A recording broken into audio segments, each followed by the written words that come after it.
ఏంటో ఈ జనాలు ఇంట్లో వంట చేసుకోవడం మానేస్తున్నారేంటో! ఎప్పుడు చూసినా ఇట్లా ఫుడ్ కోర్ట్‌లోనే తిరుగుతా ఉంటారు. అయినా ఇంట్లో వంట చేసేవాళ్ళు తక్కువైపోతున్నారు. బయట తినేవాళ్ళు ఎక్కువైపోతున్నారు. నేను డీమార్ట్‌కొచ్చి చిన్న కారైతే కొన్నాను. ఎందుకంటే ఈరోజు మా ఫ్రెండ్ గాడి బర్త్‌డే. మా ఫ్రెండ్ ఎవరో కాదు అదిగో వాడే. వాడి పేరు జోకేష్. వాడంతున్నాడు నేను ఇంతున్నా అనుకుంటున్నారేంటి? ఫ్రెండ్‌షిప్‌కి, ఏజ్‌కి సంబంధమే లేదని మేమే ప్రూవ్ చేసాము. మనోడికైతే ఇష్టమైన కార్ తీసుకొచ్చి ఇచ్చేసాను. కేక్ పెట్టక ముందే నోరు తెరిసి వెయిట్ చేస్తున్నాడు ఎప్పుడు పెడతానా అని చెప్పి.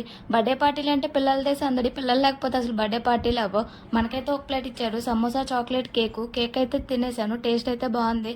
మా తమ్ముడేంటో పిలిచే వాళ్ళ దగ్గరికి వెళ్ళడు. వద్దన్న వాళ్ళ దగ్గరికే వెళ్తాడు. అదేంటో నాకు అర్థం కాదు. గిఫ్ట్ ఇట్లా ఇచ్చినామో లేదో వీళ్ళైతే ఓపెన్ చేసి దాని దుకాణం పెట్టారు. మనం కూడా వాళ్ళలో కూడా కలిసిపోదామని చెప్పి సరదాగా ఆడడం స్టార్ట్ చేశాను. అయితే వచ్చింది తినడమే ఎక్కువరా బాబు అంటే రెండోసారి కూడా పెట్టేశారు. అది ఎలా అరిగిద్దా ఎప్పుడు అరిగిద్దా అని చెప్పి ఆలోచనలో అయితే పడ్డాను.